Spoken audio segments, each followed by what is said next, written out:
Who would have thought a tiny part like this would be so instrumental to something as big as this? But these beasts are made up of hundreds of small components which determine their mobility, their fuel efficiency, and above all, their ability to survive.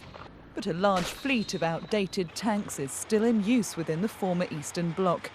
And experts say 50% of all tank failures is related to electrical system faults. Here at Elektromashina in Chelyabinsk, they're aiming to modernise battle tanks and armoured land vehicles by upgrading their electronic equipment. And as a leading manufacturer of electronics, the company is vying for a deal with NATO, and it's making headway. We are experiencing a very important period in Russian-NATO cooperation. It's a very positive cooperation aimed at alliance and solution of global problems. Elektromashina has been a defence industry giant since it moved to Chelyabinsk in 1941. During the Second World War, the Urals acted as a buttress of frontline forces, and most of the Soviet Union's factory production was evacuated here, out of the way of advancing German armies. It was here that the Katusha rocket and the T-34 tank were produced, and Chelyabinsk soon became known as Tankergrad, or Tank City.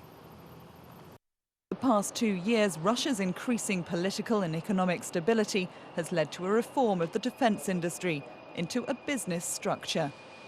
Using state funding, Elektromashina has taken on a new strategy to increase efficiency by uniting the roles of researchers, designers and technical operators, an holistic approach. Our task is to reduce the working time on the technical design aspects, as well as in production, and to concentrate all technical operations in one working place. But this innovative way of working couldn't be achieved without this: computer technology. The designer works with three-dimensional models.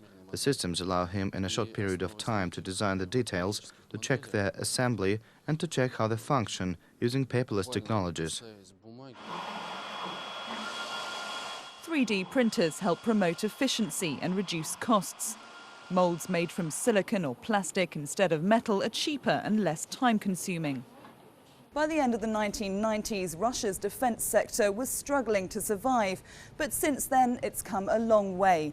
With new investment from the state and the perspective for cooperation abroad, this is a developing and innovative industry, attracting a young and highly educated workforce.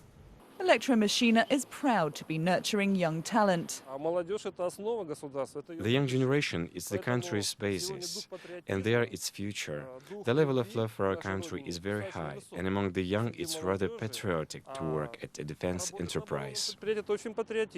This new generation of workers is set to achieve Russia's military policy for the immediate years ahead, to increase tactical capability by revolutionizing electronic combat systems. And here at Elektromashina, they know full well that the whole is only equal to the sum of its parts. Lии Фергюсон, Rush Today, Chelyabinsk in the southern Urals.